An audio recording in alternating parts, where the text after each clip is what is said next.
Welcome to the New Books Network. Hi, and welcome to the Ideas Roadshow podcast. I'm Howard Burton, your host and creator of Ideas Roadshow, and I'm delighted to be partnering with the New Books Network to offer you our uniquely eclectic blend of long-format conversations with a wide array of experts across many different subjects. The following discussion is a reformatted podcast version of one of Ideas Roadshow's first 100 film conversations that's also available in video and print formats. Visit ideasroadshow.com for more details. Most professional philosophers don't spend much time publicly musing about what makes a meaningful life. That sort of thing, goes to scornful judgment, belongs squarely to the decidedly less rigorous realms of pop psychology and self-help. But most professional philosophers aren't like Susan Wolf either. Don't be fooled by the fact that this UNC Chapel Hill philosopher sounds like a particularly warm and gentle friend rather than a steely, rigorous professor, because Susan has impeccable academic credentials. She just doesn't let them get in the way of what she believes philosophy should be all about, actually making sense of the world around us in order to live more productive and fulfilled lives. I started in math. I mean, like most people in America, I don't think I knew what philosophy was when I was in high school. So, and I loved math, and I loved logic in particular. So I went to college thinking I'd be a logician, I guess. Oh, really? Well, I don't know. I might have went to college thinking I'd be a secretary, but logic was what I loved, and so that's what I was. But you knew of logic in high school, because most people aren't exposed to logic in high school either. Well, that's true too, and that was when I was in high school. I was a very unathletic, kind of nerdy, kid, and my parents, at I think great financial sacrifice, saved to send me to one of those boarding school summer schools. That's like summer camp for people who like school, people. Right? Yes, and just by chance, this was Mount Hermon Summer School, and they would have a course that would be 3 hours every morning, and for the whole summer. And there was this fantastic teacher, a math professor from Hampshire College, who was teaching mathematical logic for the semester. It was for the summer, but it went all the way through to Gödel's incompleteness theorem. It was a very intense thing for high school students, and it was the best thing I had ever encountered. So in fact, I loved logic from that experience, and that was my plan. And so that's easy to understand from there why you went into philosophy. I mean, there's a direct link right there when you're looking at mathematical logic. So logic is something that, especially in those days, some mathematics departments would own it, and some philosophy departments would own it, or there would be, a real overlap there, right? And it happened that my advisor was a very philosophical logician, so he had actually started this math and philosophy program at Yale, where I was, and I might have been the first person to actually go through take advantage of it.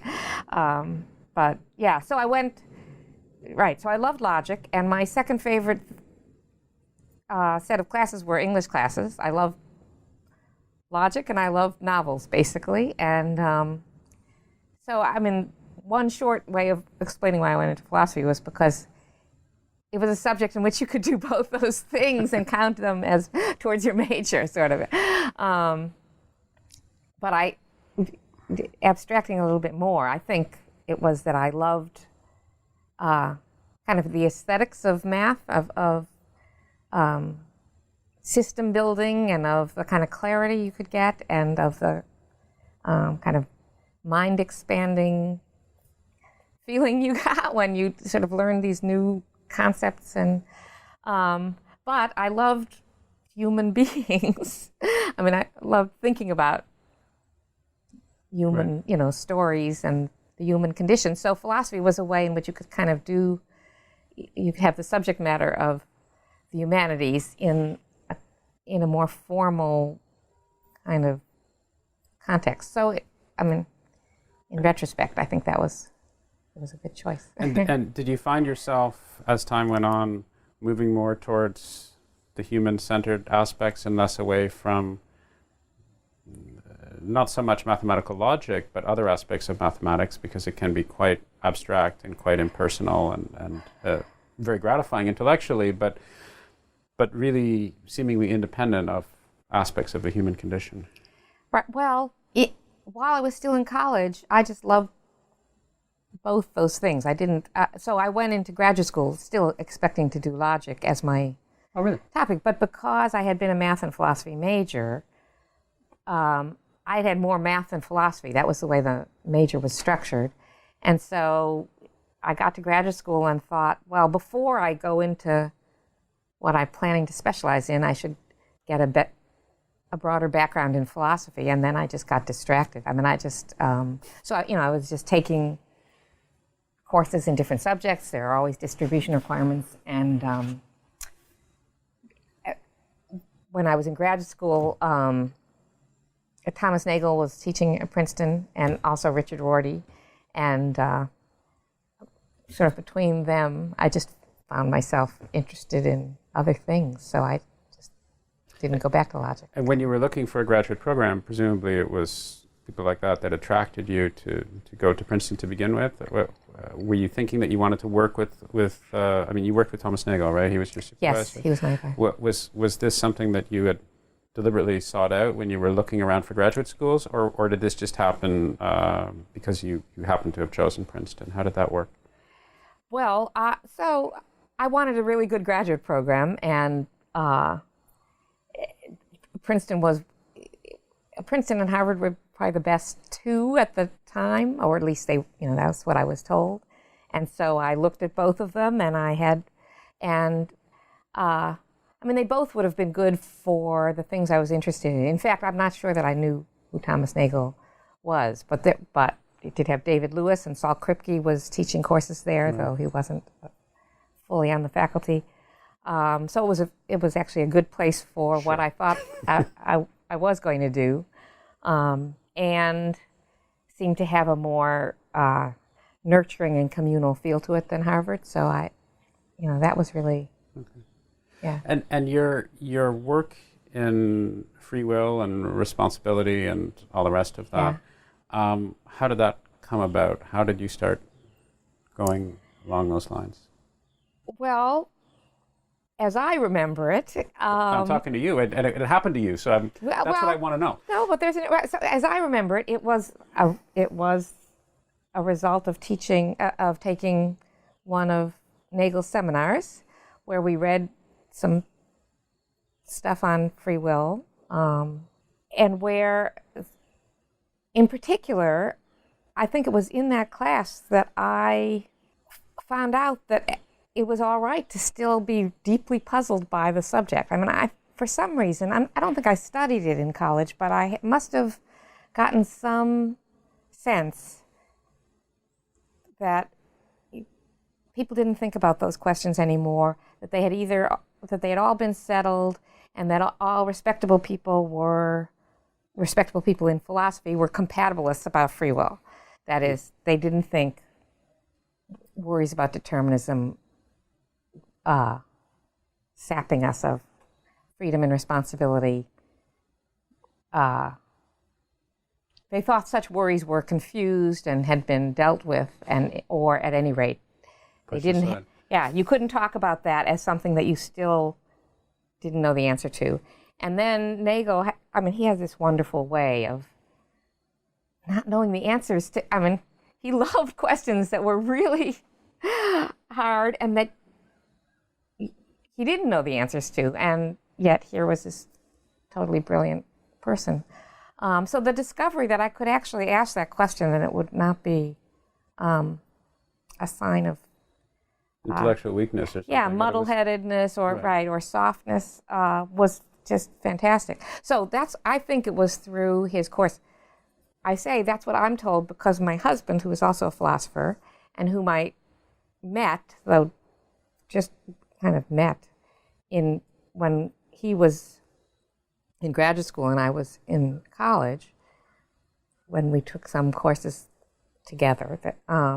said that I was interested in free will even then, but I didn't remember that. So, no, but those two things aren't incompatible, obviously, right? I mean, as an inquisitive, open-minded person, you're thinking about these things, and maybe I'm speculating. I wasn't there clearly, but but maybe the sense that you were able to address a whole spectrum of open questions, or what do you seem to be open questions, because people as intelligent and wise and obviously perspicacious as Thomas Nagel recognized that they were open questions, gave you the encouragement to be able to do that. I'm sure you were interested in free will, as any reasonable person would be, and other things as well. I'm sure it wasn't the only thing keeping you up at night, or words to that effect. Anyway, that's my position.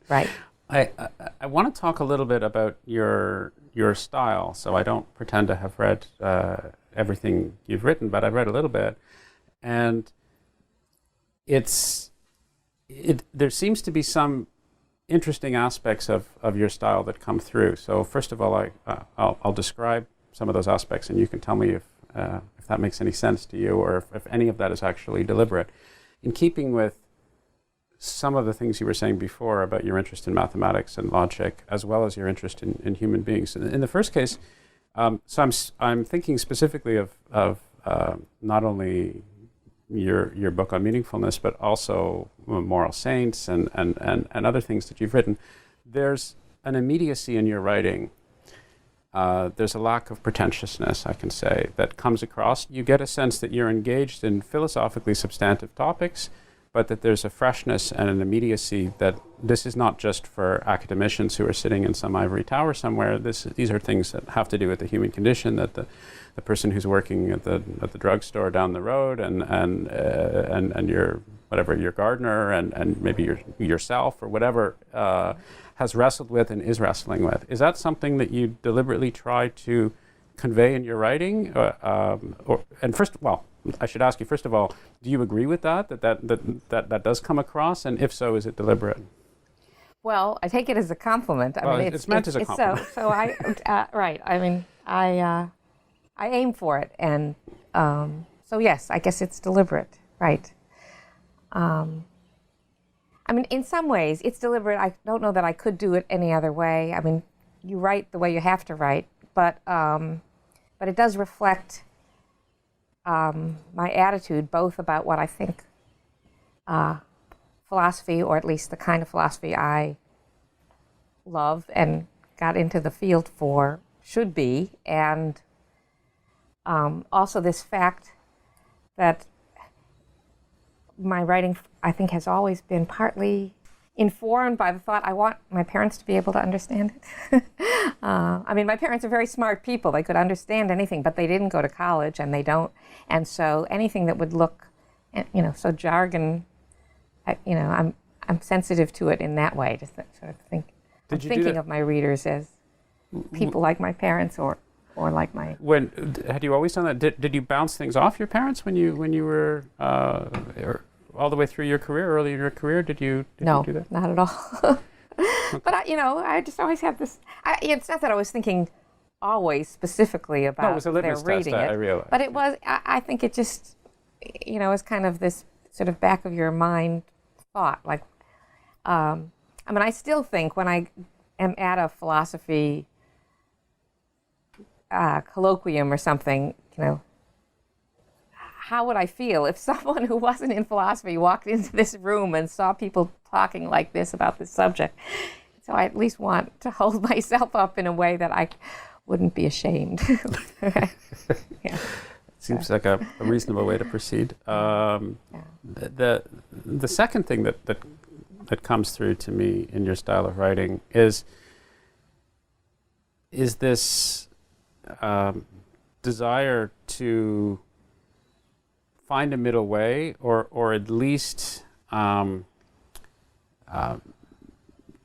push some potentially extreme position. So let me tell you, extreme may not be the right word, but let me tell you what I mean by that. Let me give you some examples of that.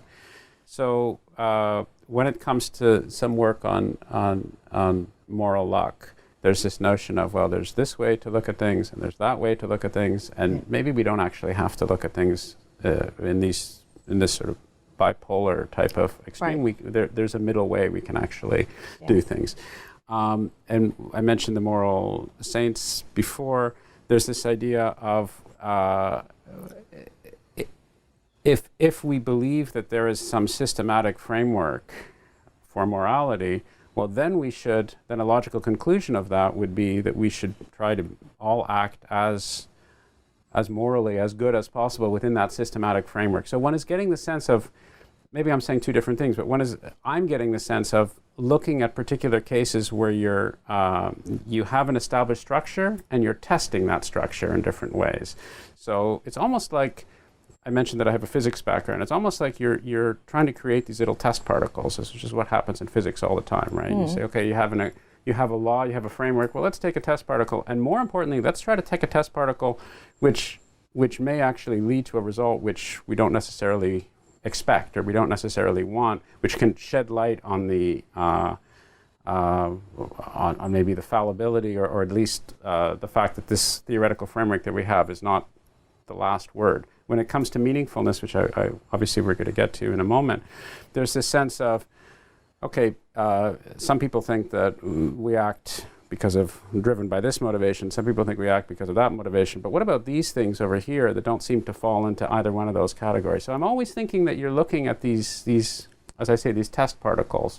Does that make any sense at all? Does that resonate with you, or am I just imposing some external structure on things? Well, in some ways, what you're describing is one of the standard forms of philosophical thinking. I mean, the counterexample is kind of one of the first things you learn to do in arguing. Somebody says something and you think, let's see if I can find a counterexample to that. That is like looking for a test particle, and then if you do find the counterexample, then you move back and try to either revise the theory that it's counter to or start over. So that, I mean, in some ways, it's certainly not alien to what I'm doing, and I don't think I'm motivated by that. It may be that because I'm writing to an audience and inside of a literature for which that's a standard form, it comes out looking like what I'm looking for is counterexamples. But really, to take the two different cases you gave me, I mean, a lot of times I find myself starting with what is presented as a dichotomy, or it's either this view or this view, and arguing that it's actually something that is in between or takes some of one view and some of the other. So it's a kind of synthesis or dialectical thing. But I think that comes from a habit I also learned as an undergraduate from one of my wonderful philosophy teachers, Robert Fogelin, who was a kind of master lecturer who would approach every book or every work looking for the best in it, so that you could make a really good case. First you read Hume and you think, he's right about everything, and then you read Kant and he's right about everything, but they are opposite to each other. So I think it's that habit of approaching other views in a way that looks to be convinced, and then saying, well, I can't be convinced about both of them because they're inconsistent with each other. So then I try to find a way of keeping the most of both of them, and getting it. But when consistent. So let me ask a question in a somewhat different way, and let's be concrete. So when you're writing about meaningfulness, and this is a classic example of what you've just described. There's one way and there's another way, and I want to hear what your view of the details and so forth. And then you start thinking, or then you present the case that, well, there are some things that don't fit this framework, right? So that's the way you've presented it. Is that the way that you yourself started thinking about it, came to that realization, or is that a mode of presentation that you've naturally chosen? Because one of the things that I get, and I may be just inferring way too much improperly from the little that I've I've experienced. But it's almost as if I get the sense that, you mentioned Kant, but you seem almost the anti-Kant to the extent that you're not looking at building these rigid hierarchical, let's forget about hierarchical, these rigid, all-encompassing frameworks and systems, right? That will explain everything. It's not like, I get the sense that there is no all-encompassing world, according to Susan Wolf, that exists. Right. And I'm not suggesting that's overwhelmingly unique. I'm sure there are other people for whom one could say the same thing. Right. But that seems to be a constant theme for when I read what you're writing. Is that fair? Yes. Okay. It is fair, but I think that's always, it's an inner struggle that like a lot of people who go into philosophy, there's a real appeal to a total system in which everything fits. The desire for getting it right requires, not letting yourself just, force everything into a perfect system because it would keep the system. So I just find myself continually thinking our desire for a perfect system of anything, whether it's of morality or of the world of values or whatever, keeps making philosophers distort the truth in order to get it to fit into a system. So it does seem that when I find I have something to say, it's usually because I think all these other people are distorting by overgeneralizing or over interpreting so as to make everything fit. Right, trying to fit everything, jam everything into one perfect framework. So that does seem to be it's not something I do on purpose. It's just... Well, it's an aspect of your character, though, right? Is that fair? Yes. Right. Right. And I'm very sympathetic to that, so I think it's a great aspect of your character. Great, love that. Right. So I think this is somewhat related. So as I'm sliding towards meaningfulness, that is to say the book, I'm not implying that I myself am sliding towards meaningfulness. No, we all try to slide towards meaningfulness. A comment that people have made on this book is that, and again, these are people who are not necessarily academics, although some academics certainly say similar things. Oh, wonderful, finally somebody is bridging this gap or moving towards bridging this gap between philosophy and psychology. These are words that get thrown around. You look skeptical, but I've seen these words actually written. Oh, okay. And to the objective observer, that's a strange thing to say, because you think, well, you're talking about human motivations and human desires and beliefs and morality. Well, this has to do with how people act in their everyday world. This is the business of philosophy. Surely when Socrates was walking around the agora and asking people how they live the good life and how they know what good is and how they should conduct themselves and behave, there is no barrier between philosophy and psychology. There may be in terms of how people classify books or what have you, but it's all part of the same effort at trying to understand aspects of the human condition and how we should behave and how we should move forwards and so forth. So I think I know the answer to my first question, which is, do you think that there has been a distinction that's evolved over time, at least in the methodology and the approach between philosophy and psychology? And if so, do you think consciously or otherwise your work is involved in some ways redressing any gap which may exist? Well, I was surprised actually to hear that as a comment about my work because I don't make use of any actual, at least in the things that I've written about this so far. I don't mean technical psychology. Right, I don't make use of any technical psychology. So bridging the gap between the disciplines is not something that I would ordinarily be described as doing, whereas there are a lot of people who do actually try to do that. So there is a growing field, or maybe it's just a growing label to something that's been part of philosophy all along, called moral psychology. But moral psychology as a description is a description that can describe something that's that's philosophy about the human psyche, or it can describe psychology about morality and moral reasoning and moral, motivations. And so my work, a lot of my work is moral psychology of the first kind. That is, I'm interested in the psychology of what it is to live an ethical life and of the various features of the human psyche that are relevant to the capacity to live an ethical life and things like that. Right. But I usually approach it in a way that's not at all kind of social scientific. That is, I'm kind of just... Right, I'm talking more about the motivations rather than the actual particular linguistical devices or academic constructs or anything like that. Right. I just mean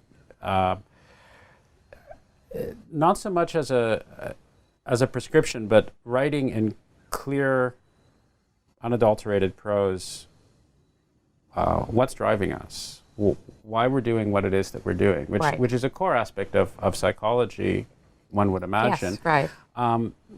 But not in an academic way, but not in a self-help way either. I mean, Right. You're very clear that you're not having a prescription. You read my book and you'll understand meaningfulness, or Right. you'll live a meaningful life, or anything like that. Right. And maybe what I'm saying, or maybe what I'm trying to say, is again this notion of accessibility. That if I'm somebody on the outside I'm outside of academia altogether, and I'm saying, okay, well, what do psychologists do? Well, they understand humans and what drives humans and what should drive us all, and how we understand our feelings and ourselves and so forth. That would be, I guess, the guy on the street's perspective. And then if you would ask the same guy on the street, what do philosophers do? Well, philosophers think about the origin of God, and they think about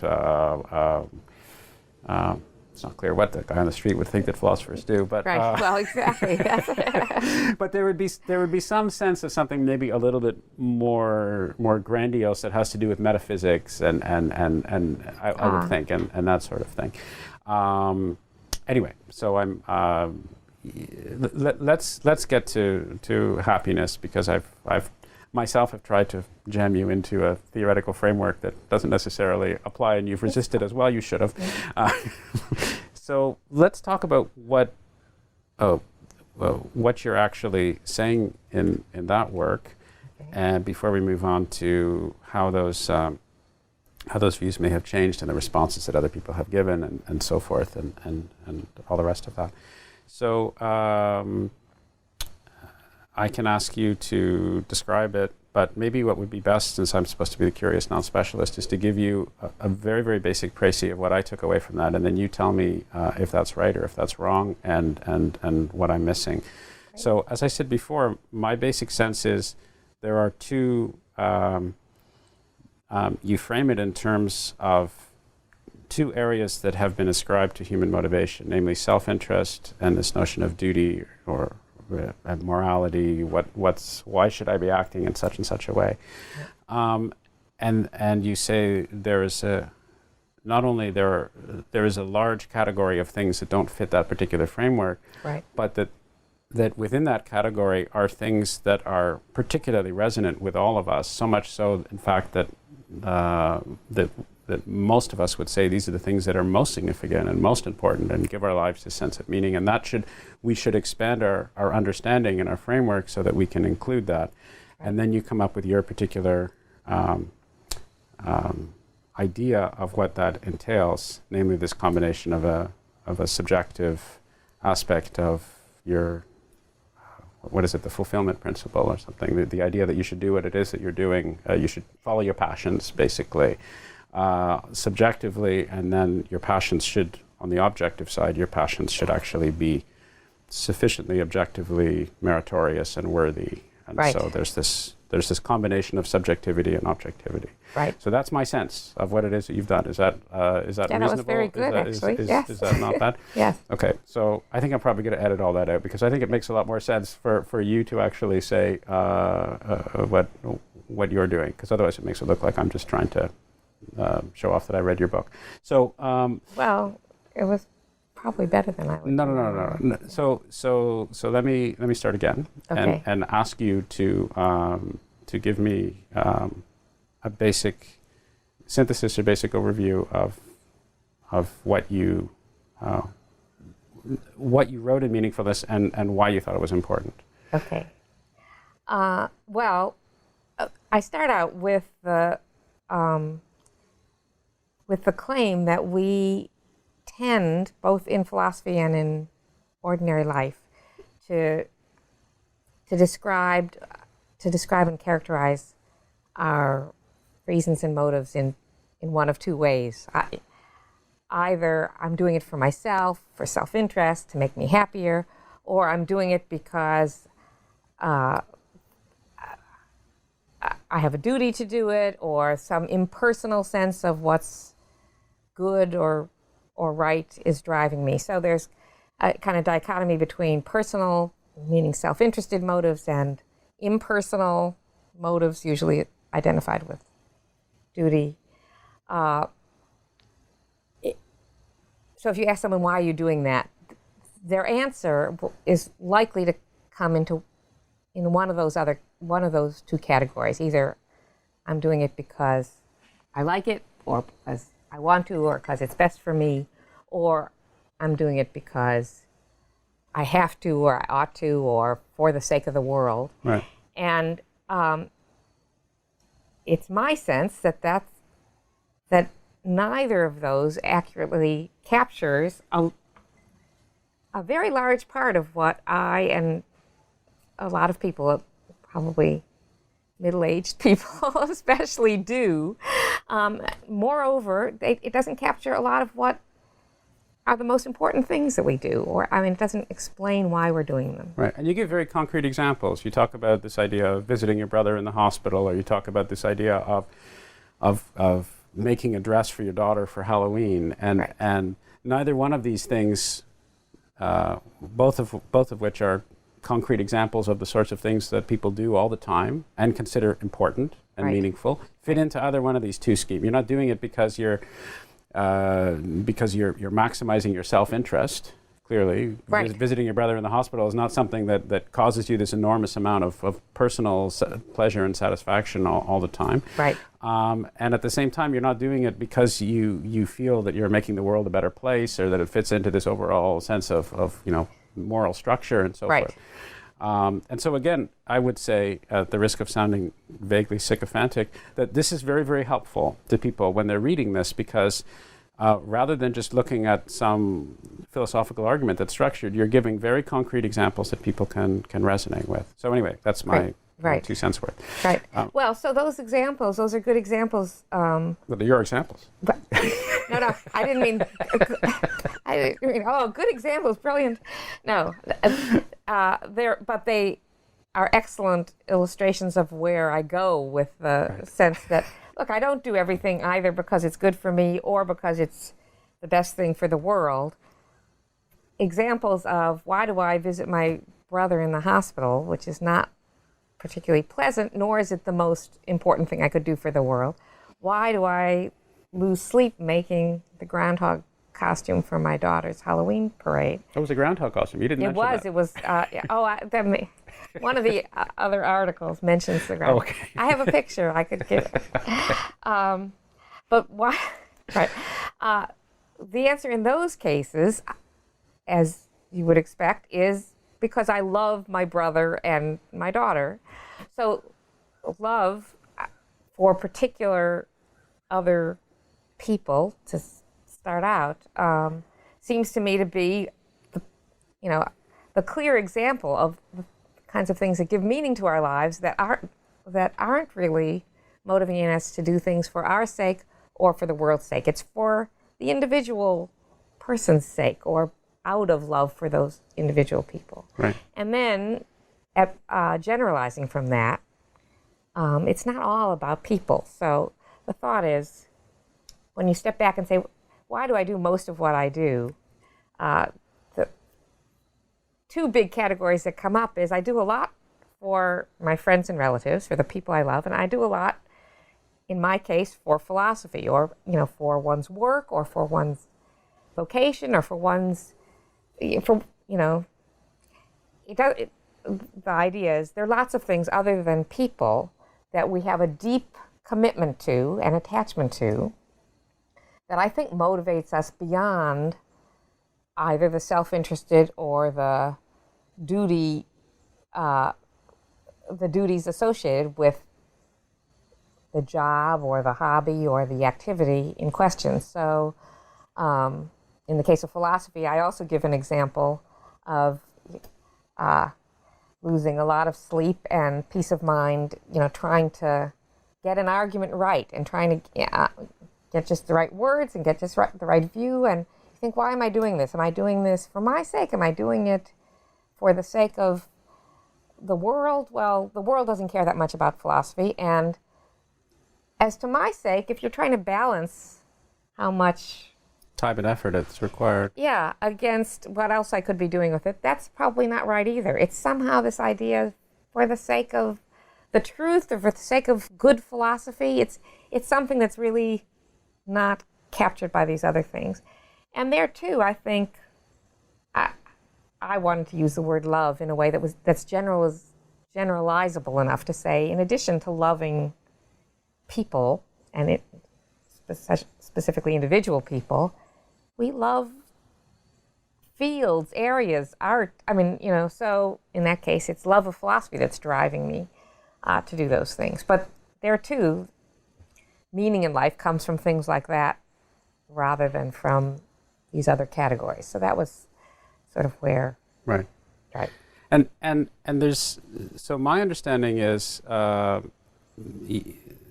let me back up and say that there is this thing called the fulfillment principle that you talk about. Yes. And so the fulfillment principle involves this idea that we are following our passions, we are doing what we really think is important for ourselves.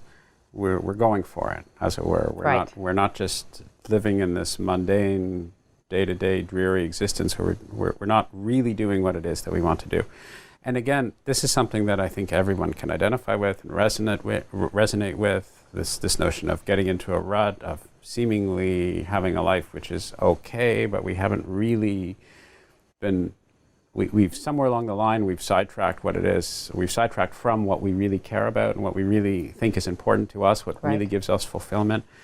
And a lot of normal therapy and self-help and psychological practice presumably lies in discovering what that might be, what our real feelings are, motivations and desires and so forth that we have somehow pushed aside.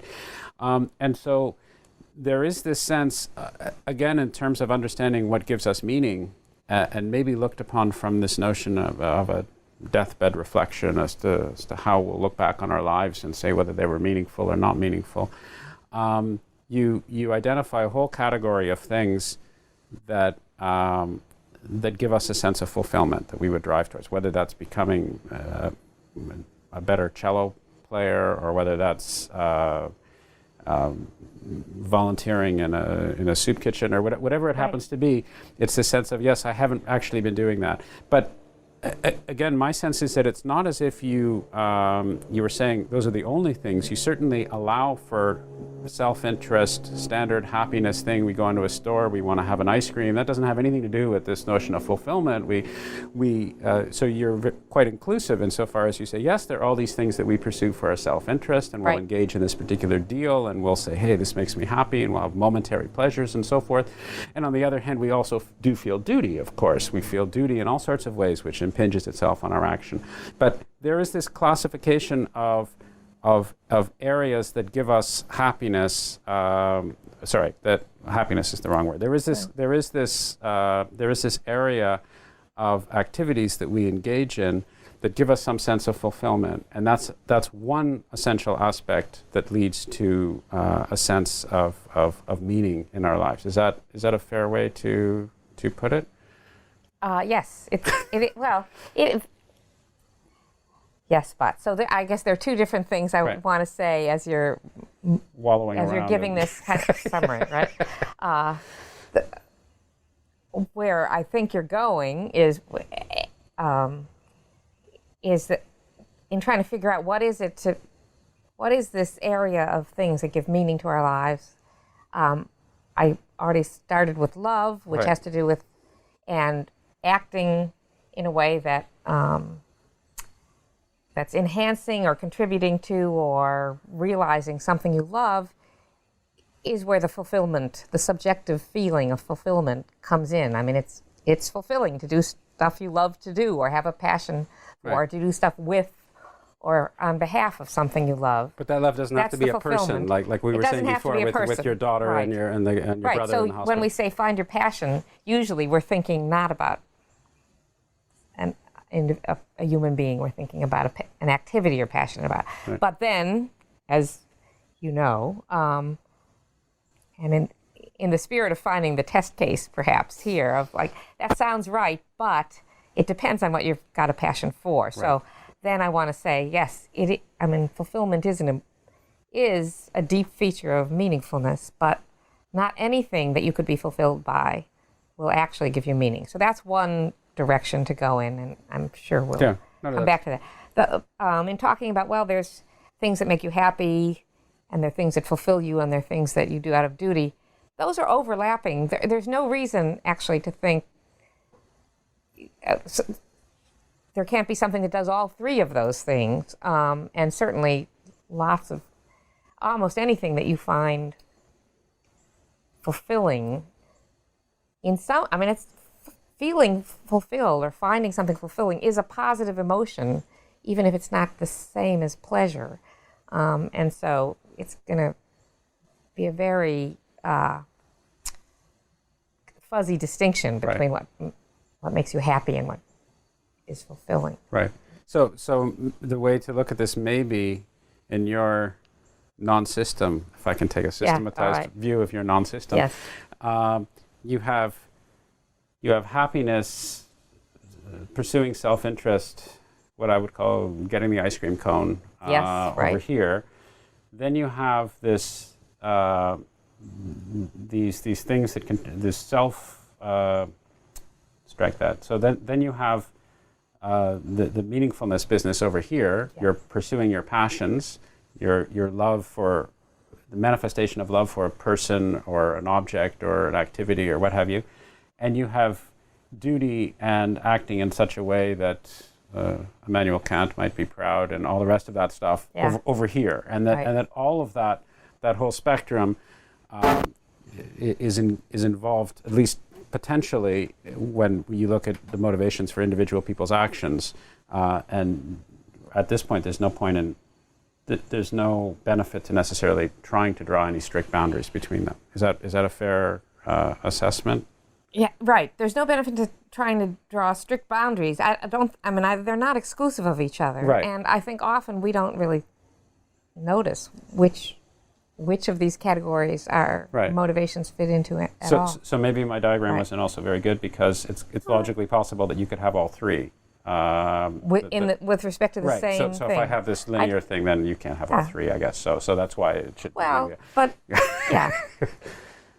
Okay. Yeah, So maybe you just need different layers of diagrams. Well, I can have a circular diagram or something like that. Yeah. But at any rate, so one way to look at this is to again look at this as including this this third and for us personally very significant category which has been overlooked in all of this. But again, no strict boundaries, no pretense that of mutual exclusivity and any of that. So let's get back to this idea of this is necessary, that is to say, this notion of pursuing one's passion to having a meaningful and fulfilled life and this fulfillment principle, but it's not sufficient, as you were alluding to before, that it's not just a question of I want to sit around, what makes me satisfied is doing Sudokus all day long, or another example that you gave, which particularly bothered me, actually, because I tend to do Sudoku more than I should. But I recognize it's not terribly meaningful. I recognize, in fact, it's not meaningful at all. And something which is even more meaningless, you give an example of somebody hand-copying the works of Tolstoy, or at least some of the works of Tolstoy. So again, if that's your passion, we can respect that, and there can be we can have a whole separate discussion on freedom and liberties and all the rest of that. But I think most people would certainly agree that that's not a terribly meaningful thing to be doing. So one needs something else. Yes. Now, I hope we can have time to go back to this. Most people would agree, but not everyone, having given talks on this subject, Sure. I know that not everyone does agree, and so we'll want to go back to how to deal with that. But right. first, so tell me what you think, and then we'll go back to some criticisms about who would disagree. okay. So my thought is that what we find fulfilling and what we think is meaningful is what we... Sorry for one sec. Oh, okay, good. I can rethink. How long is this car alarm going to be going? That's it. Okay. All right, so where were we? What we find fulfilling and what we... Right, but you had an examples of doing Sudokus or something. Right, like, could someone... Right, if someone were to find that fulfilling, understanding that most people don't actually find it fulfilling. I mean, we do a lot of Sudokus, but and we enjoy them to an extent. Sometimes we keep doing them even when we don't enjoy them, but we can't really give them up. I mean, right? It's an example from personal experience, of course. But if someone found it fulfilling the way other people find fulfilling, working in a soup kitchen or writing poetry or something. It seems to me that would be a shame, and that we would say that is not, in fact, meaningful. There's something weird going wrong there, which, trying to work it out. It seems to me that when we find something fulfilling, it's usually, maybe always, because we take it to be something worth doing that we also enjoy or love or identify with. And the problem with Sudokus is they're not really worth doing. They're a waste of time. They're just or an entertainment, a little challenge, but it's not going anywhere, doing anything. It's not an accomplishment of any kind. Right. So the more general thought is that meaningful activities are activities that we find fulfilling, but that are worth being fulfilled by, or as I put it in a slogan, it's when subjective attraction meets objective attractiveness. When you love something worthy of love and can do something good with it or about it. So this is there's this combination of, there's a two-part aspect to this, to something being meaningful, as you say. There's the subjective attraction. You have to be passionate about something. You have to love something or manifestations of someone or whatever it is, and that has to be objectively deemed worthy. Right. So the obvious difficulty with this, or one of the obvious difficulties that you receive is, well, who are you to be deeming something worthy? Right. And if you're appealing to some objective scale, then where the heck does this objective scale come from? From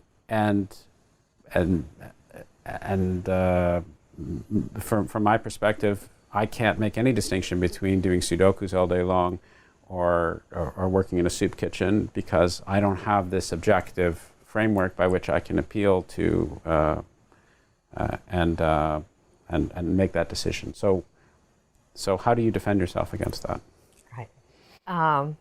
Well, the tendency to raise the kinds of objections or skepticism that you just raised, I see as a tendency to get metaphysical very fast, right? And so my main answer is, that's not what I'm saying, right? I'm not. I mean, it would be nice to have the answers to these enormous metaphysical questions, which I'm really interested in. Is there objective value? Where does it come from? How do we get at it?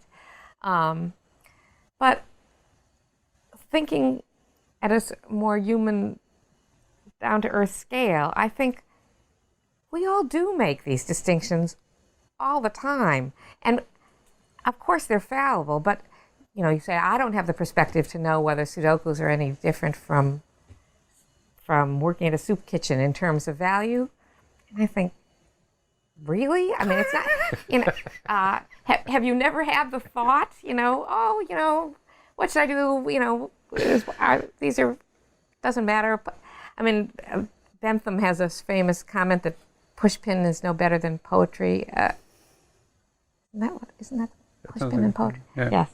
Pushpin being, a kind of mindless game, the Sudoku of the Victorian era, I guess. But, and you think that's not actually what most of us think. And using the example like poetry might sound very elitist, but it's not really I don't think it has anything to do with elitist. You can talk about the difference between playing solitaire and taking a walk with your friend, and Right.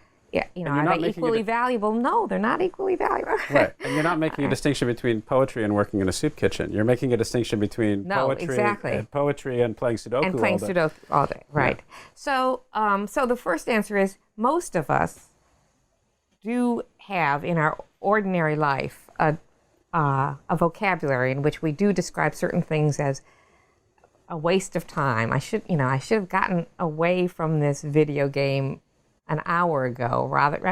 It was a waste of time. Something that we wouldn't say if we were making a nice dinner or, taking a walk or so. So I think the distinction is part of ordinary life, and in part by saying, I think suggesting that meaningfulness is a matter of loving things worthy of love. I'm trying to appeal to that and encourage people to once in a while look at what they're spending their time doing and whether because they're passionate about it or not, and say, is this worthy of love? And answering as best they can from their own experience with it. It's not that I want a theory from outside or some set of experts to come in and say, let's apply this system to your life and let yourself be steered by that. And I think that's important.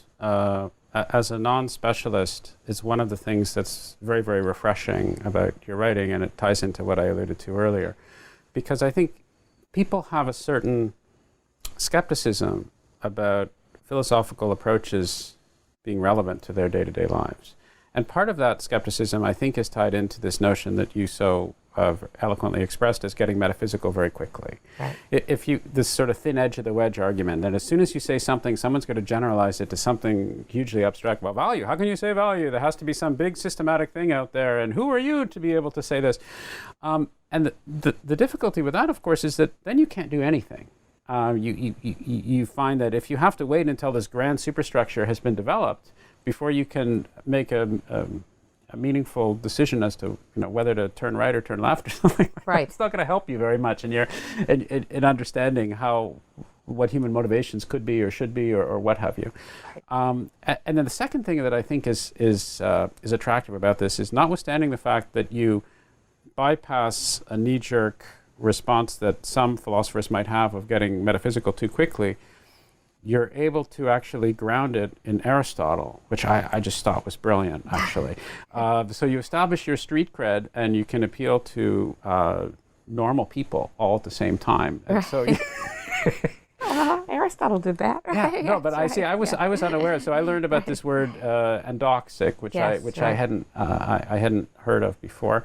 So tell me a little bit about that. About the endoxic method. Exactly. So I am not an Aristotle expert, but there is a section at the beginning of his greatest work on ethics that uses this. I mean, the idea is, in trying to figure something out, the meaning of some big concept or the truth about some fundamental idea, you look at all the different sources of authority there might be and try to well, reconcile a lot of them. So one source of authority is the masses, as Aristotle would put it. I mean, what most people think, or what are the popular views out there. They don't become popular for no reason at all. So there's got to be something that encourages people to think these things. And you take those as respectable suggestions or evidence that there's something right about these. But then you also look at the experts, if there are experts. In Plato's case, he was looking at to kind of understand what the good life for a human being is. And so he said, most people seem to think it's happiness, or some people think it's honor. But then there's Plato. What did Plato think? Because Plato is the brilliant expert. Turns out he didn't have such useful things to say about the good life, according to Aristotle. But you would take those things into account anyway. Also, right? Yeah. And then you try to, revise, refine, look more attentively at these things until you get a theory that. But the idea was, if your final view is one that makes these other views, it shows that there's something right about these other views. This is why, if this is the truth, then this is why a lot of people will think this slightly off thing is the answer, and why some other people might think this other thing is the answer. So if you get something that'll make the most of the popular views out there, ideally also the expert views out there, then that's confirmation that you're getting close to the It's, right answer. It's meaningful data, at any rate, to be able to take into account. So the analogy, I guess, that's related to what we were talking about is everybody, or at least the vast majority of people would say, well, come on. Clearly, sitting around doing Sudokus all day, you might think you're fulfilled, but that's not the same. That's not enough. That doesn't lead to any really meaningfulness in your life, as opposed to going out and helping a friend, or working in a soup kitchen, or maybe becoming a poet, or what have you, or news presenter, or whatever it is, something that's a little bit more meaningful, depending on the station, of course. So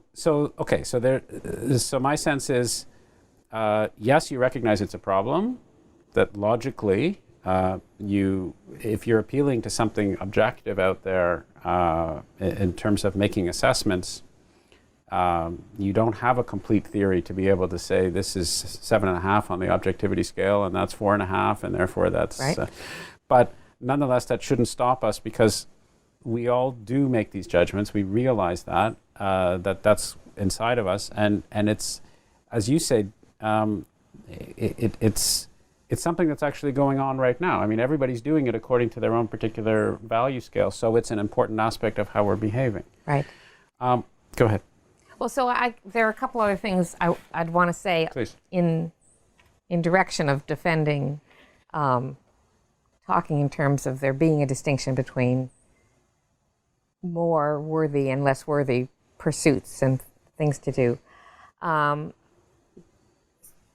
So one is, of course, it would be nice to have a kind of general story to tell about these are the kinds of things that are worthwhile, these are the kinds of things that are not worthwhile. I mean, it's a philosophically interesting subject, like what are valuable ways to spend one's time, or what contributes to the good stuff in the world, or something like that.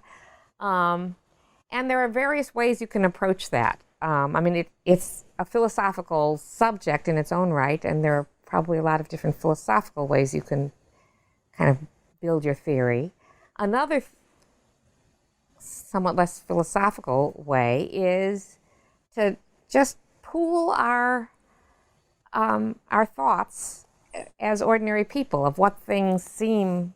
I mean, you start out making these ordinary distinctions, but you don't have to each person do it separately. I mean, the more we learn about what other people think, both other people within our community, people across the world, people over the ages, and really come to understand each other's perspectives, ideally that will actually make us better at getting a kind of global sense of the variety of things that are good and how they can be good and how they can enhance life.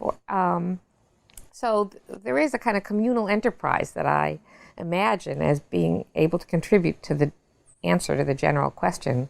Right. So in that context, the question, who's to say what's valuable? Well, no individual is to say it, but a communal interest in exploring the range of things that are valuable and discussing and articulating why they're valuable would be Valuable in itself. Exactly. So that's one thing to say. Right. The other thing is to talk about how this distinction might work even from the point of view of an individual. Like we make as I was saying, we do seem to make judgments of what's worthwhile and what isn't worthwhile. And one place in which that might show itself that I think gives some kind of confirmation to my views on meaningfulness is we sometimes look back on a period of our lives, maybe the period we're still in, and say, this isn't as good as I thought it was, or I didn't think about whether it was good, and now that I think about it, it's not good. I mean, good is maybe the wrong word. I mean, fulfilling maybe, or sort of. Well, I was thinking more of something more, an experience that was more like the scales falling from your eyes, where you've been really engaged in your career as a corporate lawyer, trying to make partner or something, and without meaning to offend any. Oh, let's defend corporate lawyers. Go right ahead. Yeah, right. Some of my best relatives are corporate lawyers, but best relatives isn't quite the same as best friends. Yes, right. That's right. Anyway, what was the scales falling from your eyes? Yes, where you might sort of suddenly say, I've been devoting all kinds of energy to this goal, and I've been thinking either the goal of making partner as if that was a really important good for me, or maybe the goal of defending my client on the assumption that that was a worthwhile thing to do. And you step back and you say, actually, this is either a very shallow goal, or this is actually a suspicious, goal. I mean, morally suspicious goal, or there are various ways you might react to it. At which point, the thought that you've been spending your life even passionately pursuing it will suddenly make you think, I've got to change something. There's something wrong with this. And that's a case in which it's your own view of your life, where you either thought or maybe took for granted that what you were doing was valuable, then you suddenly open your eyes and say, it's not valuable. Right. And that's the kind of experience that might well lead someone to think, I need to find something more meaningful to do with my life, or my life isn't as meaningful as I had thought it was, that suggests that it really is part of our concept of meaningfulness that we want what we're doing to be worthwhile and not just something that we're passionate about.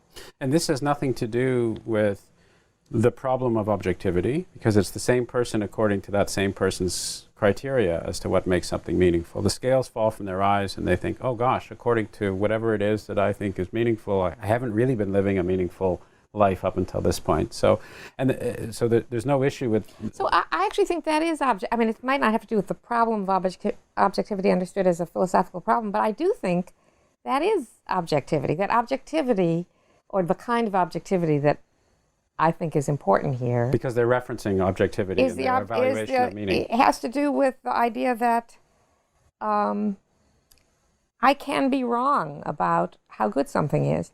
So the opposite of objectivity is subjectivity.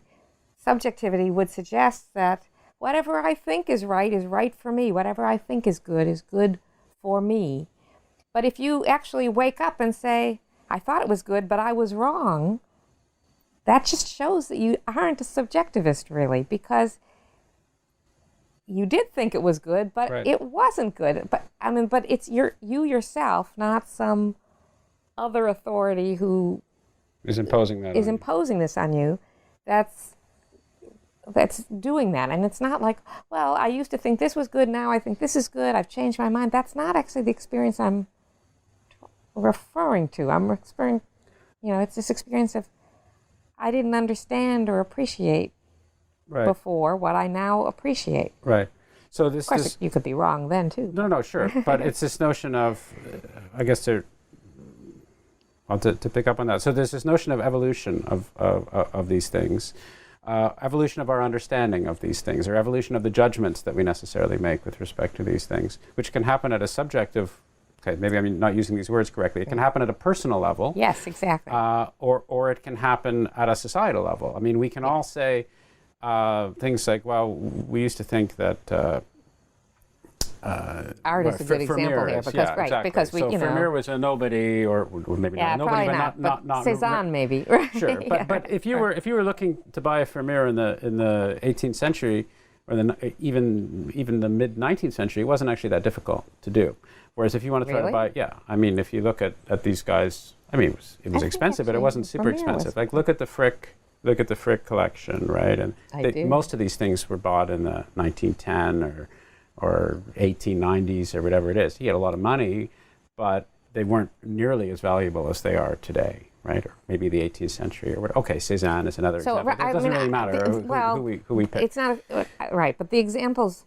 The important thing is not so much about how expensive art has become as by how the world judged them. Oh, this is America. I thought value and money were exactly the same thing. Well, but I don't actually know, I mean, about Vermeer, whether people ever thought he was not a great painter.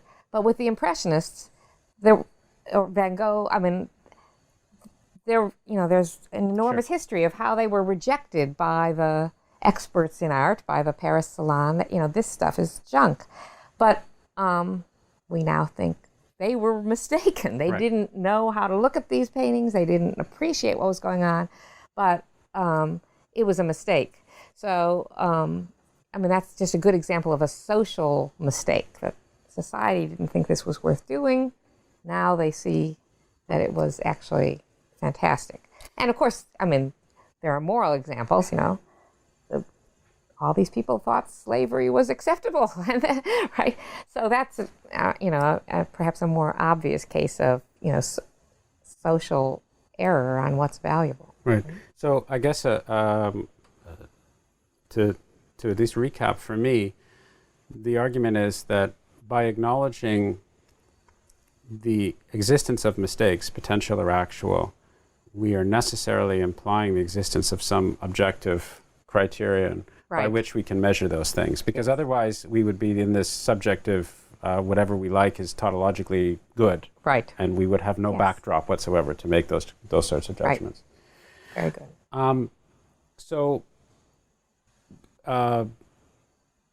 let me recap from the objective observer's perspective, and then come to a prodding question, because I think that's what I'm supposed to be doing. So, okay, Susan, you've made me realize that there are more things in heaven and earth in terms of human motivations. It's not just self-interest. It's not just duty. Moreover, you've been able to give me some rough guide as to this third category called meaningfulness, how it comes about. Namely, it comes about through a combination of following one's passions and love, broadly defined, combined with some notion of objective criteria. And you had this subjective and objective expression that I can't remember right now, but what subjective attractiveness meets objective attraction. Right. No, subjective attraction meets objective attractiveness. Right. Okay. Yeah, okay. So there's that framework. Okay. So you've convinced me that's true. Now I think, so what? So why should I? So you've been able to tell me that there's a broader category of not only describing human motivations, but maybe human motivations themselves that philosophers haven't really paid much attention to hitherto. Right. Why should I care? What does this do for me on the street, and what might it do for me in the academy if I were a philosopher? Right. So the book is called Meaning in Life and Why It Matters, and so so why does it matter, right?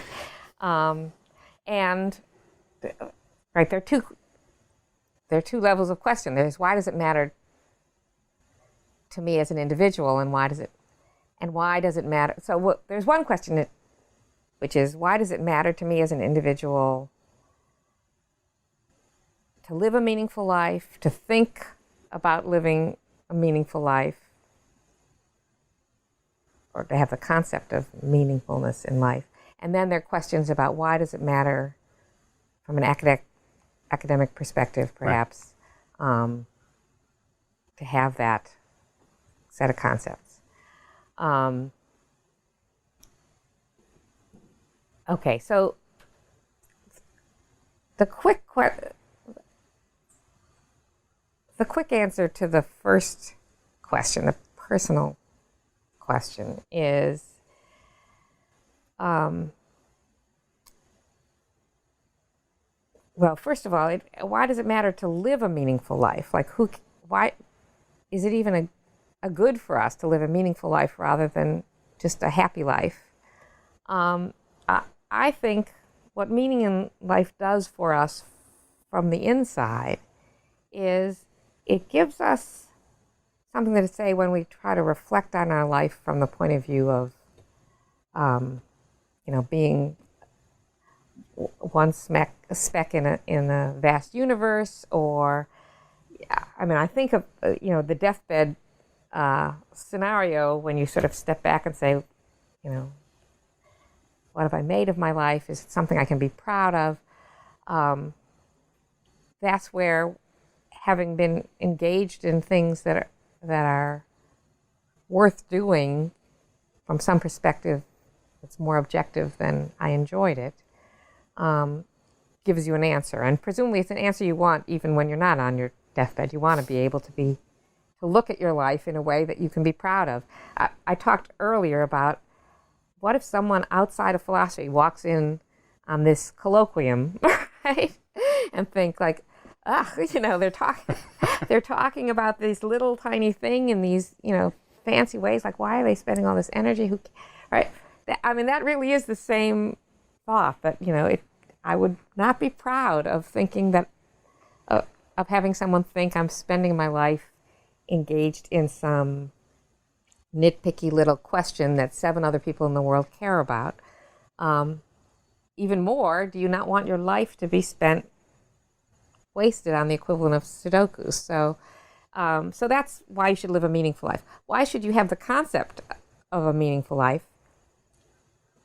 First of all, I'm not sure you really need one. If you're living a meaningful life, it's not necessary that everyone have that concept or notice that they're living it. It can just happen, and that's fine. However, there is a real risk, I think, an increasing risk in something having to do with the way society is moving us, that we will go astray and, spend too much time doing video games or pursuing making partner in a law firm. And so, on the one hand, it's not a bad idea to step back once in a while and notice whether you're living the kind of life that you can regard as meaningful, as something you can be proud of. I also think it's important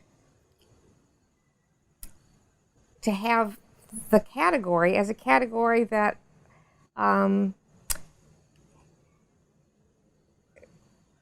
that keeps us from falling into the trap of thinking, if I can't justify it from a self-interested perspective or from a ethical perspective, I don't mean that you can't justify it at all, but if it's not the best thing I can be doing for me or the best thing I can be doing for the world, then there's something wrong with it. That can be problematic both in making us want to distort what we're doing so that it fits into one of those categories, or in making us reject doing something because it doesn't fit in one of those categories. So to tell a story probably would have fit in better earlier. When one of the things that got me thinking about this topic in the first place was a remark my brother-in-law made on a visit here. He was explaining some big life decision he was making. Maybe he was changing jobs or quitting his job or something. And anyway, he said, because after all, what's the point of doing something if it isn't fun? He said.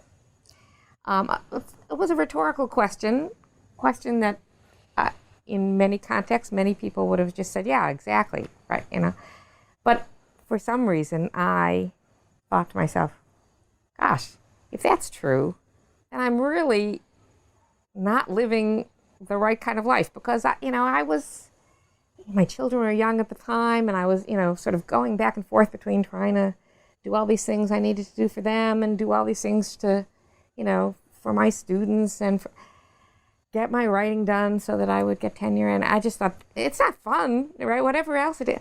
But on the other hand, I was these were exactly what I wanted to be doing, right? So it was this thought that there's something else other than just this hedonistic approach. Fun was just the wrong category of thinking of what would be a good reason for spending a lot of your time doing something, like visiting your brother in the hospital, sewing the Halloween costume, or, at a grander scale, adopting a child. So it is important to have the concept of meaningfulness just as a way of clearing the ground for considering our lives and evaluating our activities in ways that weren't coming from these two other dichotomies. Right. So that's the kind of personal level answer. Right. I want to just interject for a moment before you get to the professional answer with something that I probably should have mentioned earlier as well, but it's the power of editing. As you see, yes. We can mix and match and put these things all over the place.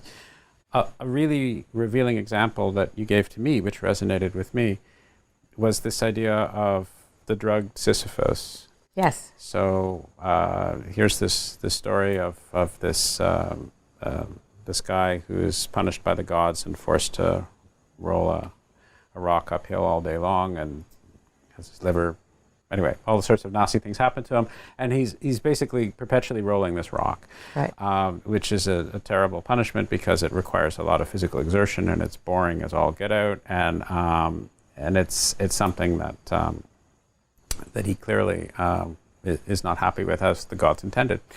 And then the hypothetical comes in to play, which, as I understand it, was from somebody else. Yeah, Richard Taylor. Right, another one of your esteemed colleagues came up with a great example of what if the gods would take pity on Sisyphus and throw some magic god dust at him, so that he would be very happy all of a sudden, rolling this rock all day long. He would still have to do it. That would still be his day job, as it were, but he would no longer feel the anguish of the pain and the boredom and all the rest of that, and rolling rocks is just the greatest thing in the world. Right. And so this thought experiment corresponds to this idea of taking away any intuitive objective criterion, and all of a sudden it's all very subjective. He's fulfilled, presumably just tautologically, because the gods have made him fulfilled, because rolling rocks is the greatest thing in the world. Right. We would still look at that. We would still look upon him as well, there's something wrong with this guy.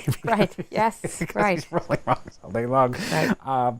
And he may think that he's self-fulfilled, that he may then find that's I suppose consistent, but it sure as heck ain't meaningful what he's actually doing. And so there would be this tendency to do that. So I wanted to bring that up because to me that was a very illustrative example, pointing to, as I presume your intention was, pointing to the need for some sense of objective criterion, even if we don't have a decision procedure as to how to bring it up. Right.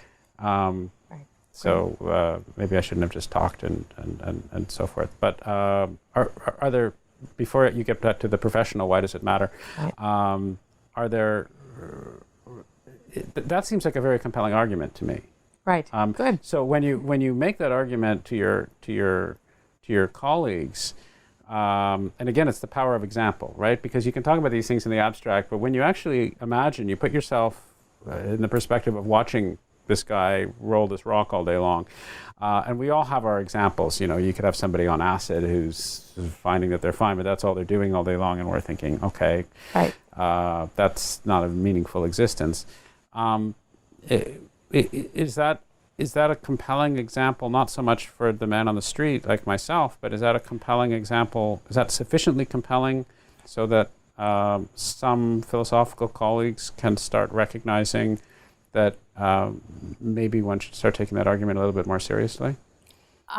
Well, so it works for some of the people some of the time. I mean, like most philosophical examples, you always find somebody who will say, I don't think so. So, sure. Right.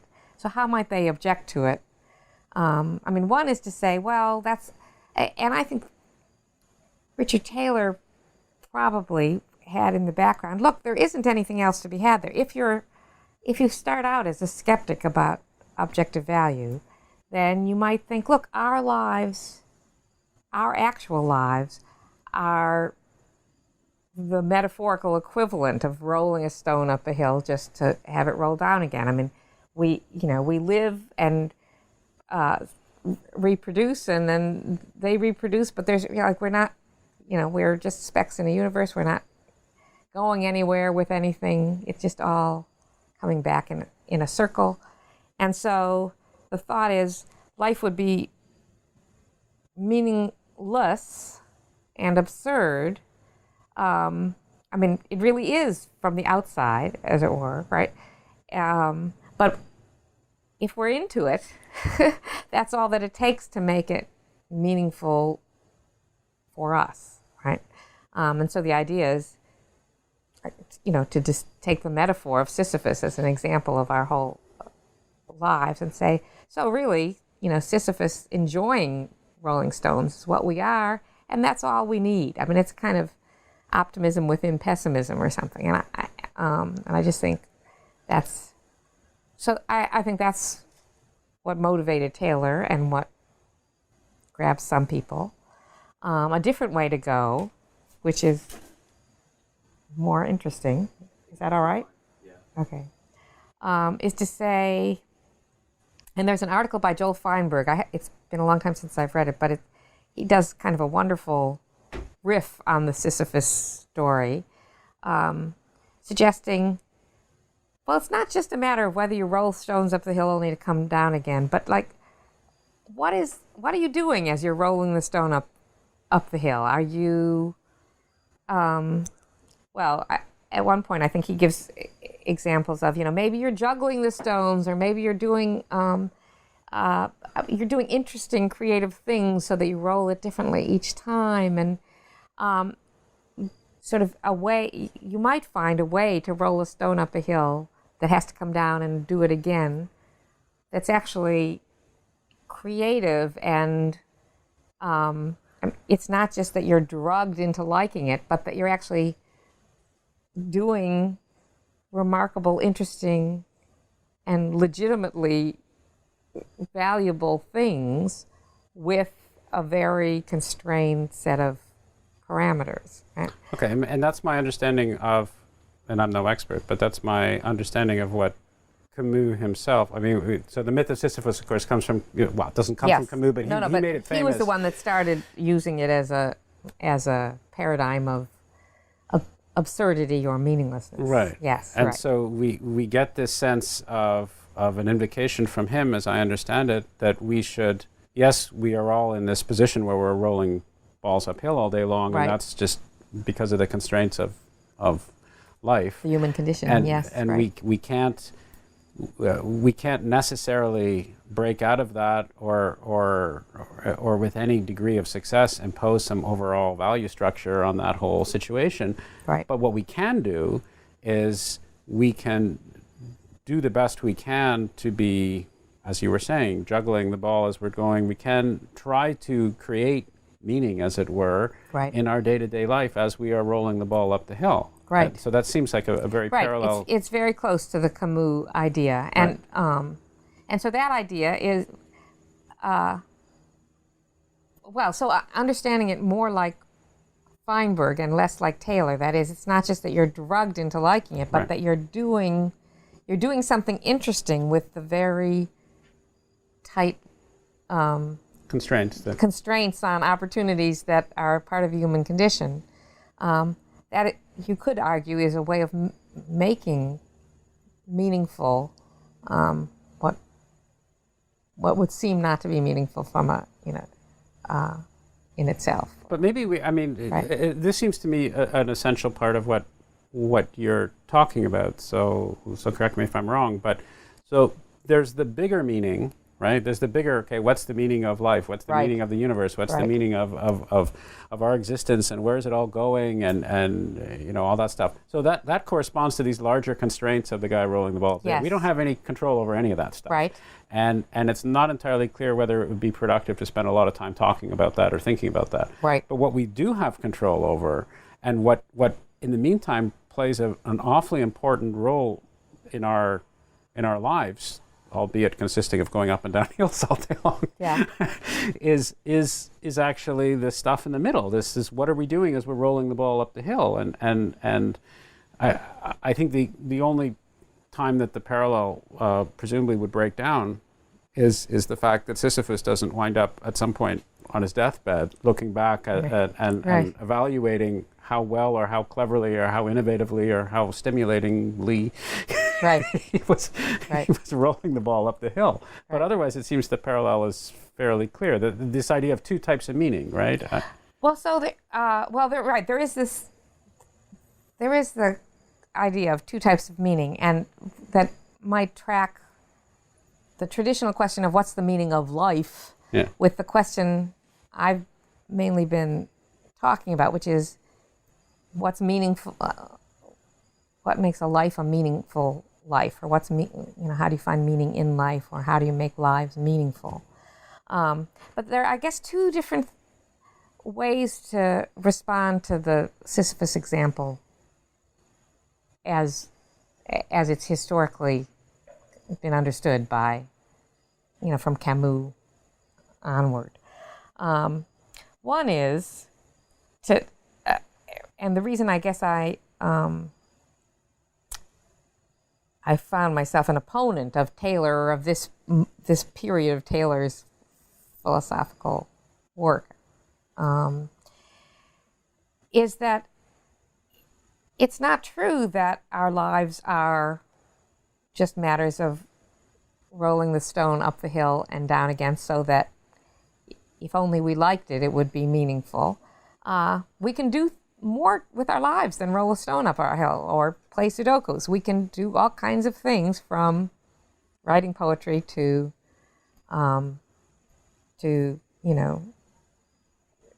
creating world peace. I mean, I don't know if we can, but we can at least try. We can at least contribute to those those good results, which might be considered the equivalent of, we could juggle these stones, or we could do all this other.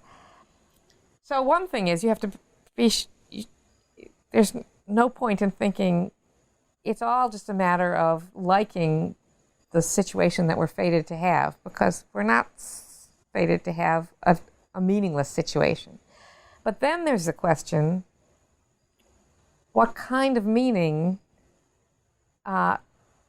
should we insist on in order to consider it meaningful? And the perspective that the Sisyphus story is encouraging is the perspective of thinking, look, in order for our life to be meaningful, really meaningful, not just subjectively meaningful, we would have to be able to do something that had a large and permanent effect on the world.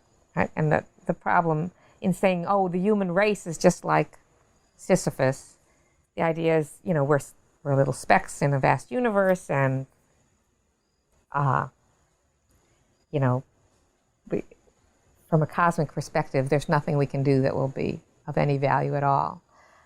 I just think, look, the cosmic perspective is not the only perspective it's worth taking.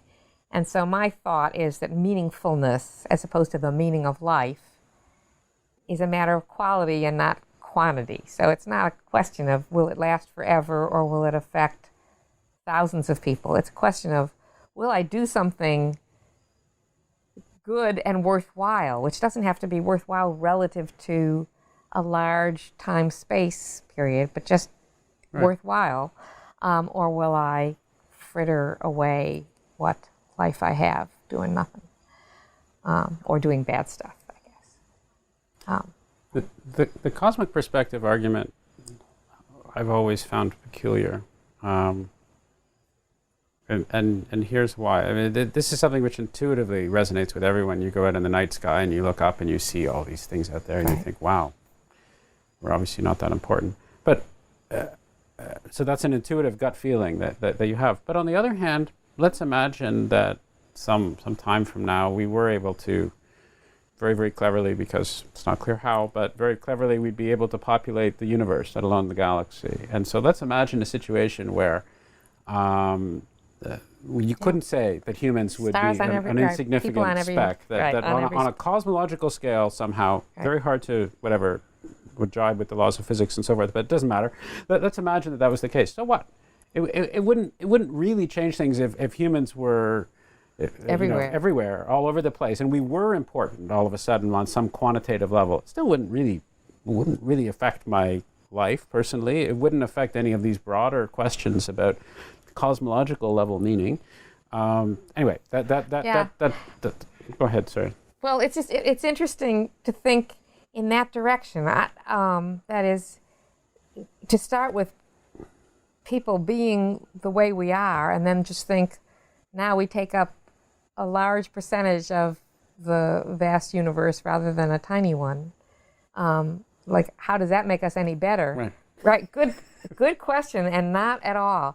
Though having said that, I just confess to being subject to the sense that thinking of us as small does give me reason to reflect on, the fact that there's this vast universe that doesn't include us or care about us encourages me to take this perspective of saying, so justify yourself, right? Like, what are you doing with, because you could sort of take the perspective of a possible being from outside of your little, not just planet, but, sub-community, right? Like, what's that all about? And so it's one thing to think, well, now just imagine that you've populated the whole universe. It seems different to say, imagine that you were the whole universe already, so that you're not looking at making yourself relative to an already existence, larger universe bigger. Right. But just, you are the center of the universe because there's really nothing outside of you. Then the thought of having to justify yourself wouldn't come up so easily, I think. I mean, maybe it should, but psychologically, I am subject to the thought that, well, we're specks. That seems to give one pause and make one think of oneself in a different Perhaps way. you're right. Well, historically, maybe this is why the Catholic Church wasn't so overwhelmingly motivated to justify themselves, because they were the whole universe. Yeah, right. Yeah. Maybe so. Yeah. So, I had another... Just leaves, I think. Okay. Okay, so I had another thought, but it went away. So let's go back to where I interrupted you before, which was, okay, I remember my thought, and then we'll go back. So my thought was, this is going to be a challenging one to edit, but I'm enjoying the conversation very much. Further proof, if I may, to flog a moribund equine, that I think all of us operate implicitly on this understanding that there is some sort of objective criteria out there in order to ascribe meaningfulness, is when you look at other people's lives who almost all of us agree actually were particularly meaningful. So you point to some of these in your book, and again, this is something which is clearly in the public consciousness. if you were to ask a person on the street who didn't necessarily have any philosophical training, who has lived a meaningful life, you will get answers like Gandhi, you will get answers like Einstein, you will get answers, you will basically not get pop stars as a general rule, even amongst people who love pop stars and might even want to get autographs from pop stars and so forth. There is this understanding. Maybe Bono, right? Yeah, right. It's not. I think he's transcended that now. So, Angelina Jolie. I think if you take your Aristotelian and doxic principle and you start asking not just people of authority, whatever that means in this, but if you start looking broad brush across society and you ask people who has led a meaningful life, you will get the same sort of people coming to the top of the list. That list will be populated by people who I think you and I would have no trouble agreeing as well. Right. Those are people who had led meaningful lives.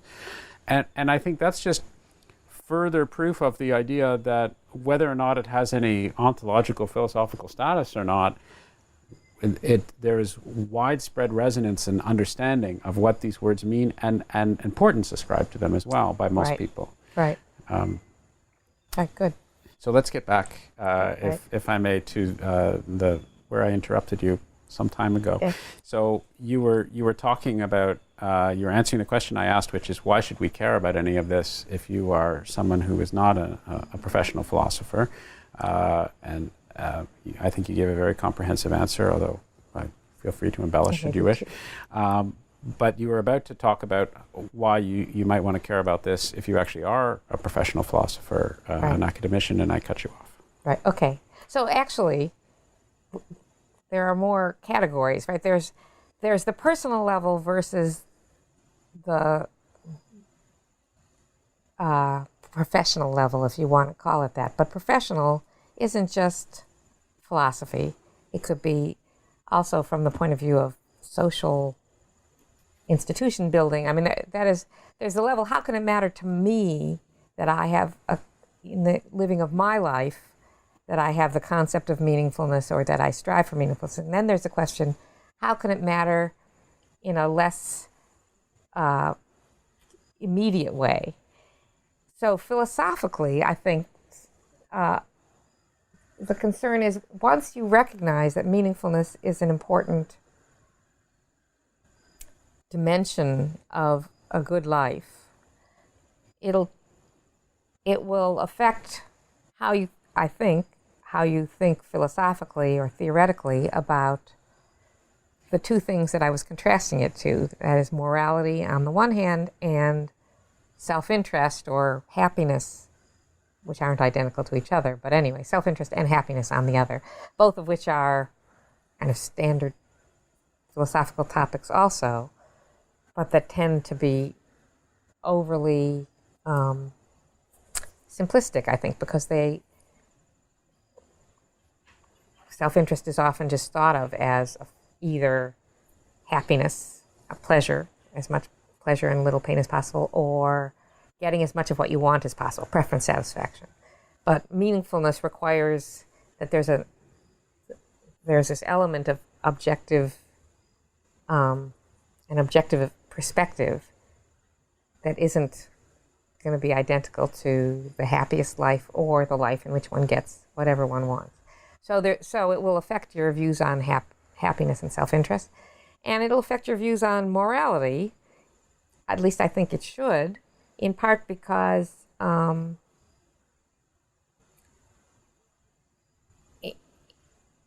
in part because I think, a lot of people doing moral philosophy or moral theory think, well, the issue is how to balance self-interest against the demands of the greater world. And everything that isn't done from the point of view of the greater world or morality is in danger of being selfish. But in fact, since a lot of what we do is neither selfish or for the sake of morality, that way of thinking is inevitably distorts not only what we do, but how we want to think about it. So So I actually think our moral intuitions, or the snap moral judgments we make, differ according to. So here's a silly example that in an article long ago I wrote about. Professors have to professors hold office hours. They announce, I will be in my office every Tuesday from 2 to 4. So whoever wants to come talk to you about things, know that they'll find you there. Right? Now, of course, if you're driving to your office and there's a building on fire and somebody is inside and you have to rush in to save them, or you choose to rush in to save them, so you're late for your office hours. That's excusable. No one's going to say, you had a duty to be at your office hours. I'm sorry, that was wrong. Right, it's excusable. It was the right thing to do. It was rational. Right. All right, now let's take some other examples. And this is against the background that at most universities, office hours, most of the time, if there isn't a test the next week or something, and no one has talked to you in advance, students don't come in and look for you, but you're there just in case.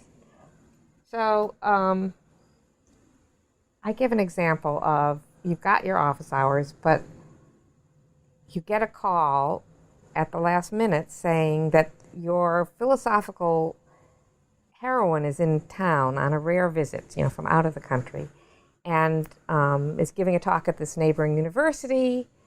There would even be a place for you at dinner if you can go and if you want. And this is somebody you worship from afar, and it's your one chance.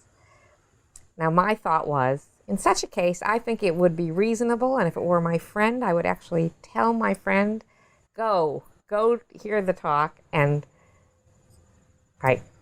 deal with it later. Right? And I think that would be I don't know if it's morally right. It's not. I would not object to someone who did that. As I say, I would probably urge the person to do that, and so think it's a reasonable thing to do. On the other hand, if you had your office hours and you thought, I'm just tired, or I want to bake a cake, or just do something, take a bath, take a walk, I'm not going to go to office hours, that would be wrong. I think I would be critical of that. Now, I don't think, in terms of real value, going to hear your philosophical heroine's talk is necessarily of any more value than taking the bath or baking the cake. You could probably read the article, the paper when it eventually comes out, and it's not really that it has special value, but I think at least, and I'm guessing a lot of people, react differently if the reason that the person misses office hours is to hear her philosophical heroine speak than it is to bake a cake. Because they're sensitive to this notion of meaningfulness. Yeah, because philosophy is part of what gives meaning to this person's life, and this is within the kind of wave of, this is what philosophy people do. They love hearing the talk of their, right? Not because it's so important, really, but just because it's part of what gives meaning to their lives. Whereas baking the cake, now, immediately I want to say, well, of course, baking cakes could do that too, but you can bake your cake at a different time. It doesn't have to be that. So I think our intuitive moral views actually are sensitive to the difference, but our theories aren't, because we don't notice that there's a difference. So that's one kind of case. And so maybe I should just stop there. So I have two follow-up questions. So the first one is, do you actually have philosophical heroes or philosophical heroines yourself? Yeah, sure. Yes. You want to know who they are? Yeah, I want to know who they are. Well, sadly, a lot of them are. Sure, that's fine. Passed away. Well, so they're old, right. So that's historically, I would say Aristotle, John Stuart Mill, they're heroes for me. I have a lot of admiration for Kant, but I don't know that he's it's a question of who speaks to you personally, I suppose. I'm asking you. Right. I'm not asking for objective value. Right. So Aristotle and Mill are up there. In my lifetime, Bernard Williams I think, has probably had as much influence as any other single philosopher, and is a hero. Iris Murdoch, also very important to me. P.F. Strawson. So they're all English for some reason. And then in a different way, I probably Thomas Nagel is a hero. Second question. This is reaching a little bit, but maybe not. When one looks at impact of this way of thinking, both in terms of maybe getting people to think a little differently and giving some sort of understanding to another system and structure, I think sometimes of something like the market. So here's what I'm thinking. So there are many people who will talk about a philosophical structure to market economics and the market using these ideas of moral behavior, to the extent that we talk about why people act the way they do in terms of maximizing their utility function, your classic economic idea that which is I don't think universally adopted by any means now, but it used to be that what we have is we have a bunch of individuals who are out there rationally acting and rationally maximizing their utility function, which means that they are acting in their own self-interest. Right. And that's the framework that we have. And then other people might say, well, what about this idea of overall morality and for the common good and all that? Well, our philosophical structure or our structure of economics is we don't actually worry about that, because we have this belief that if everybody somehow acts in this way, it will lead to the following result, and it would be improper for us to try to impose other criterion on there. So we should have this full, unfettered system whereby people are actually maximizing their little utility functions. Right. So my understanding of this, again, as a complete non-expert, is that you have this polarized view of the rational agent seeking I don't know what the word would be,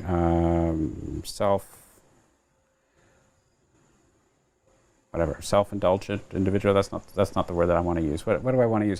So you have the rational agent who is acting in his own self-interest to maximize happiness in this broadly defined way. Right. Egoist, maybe.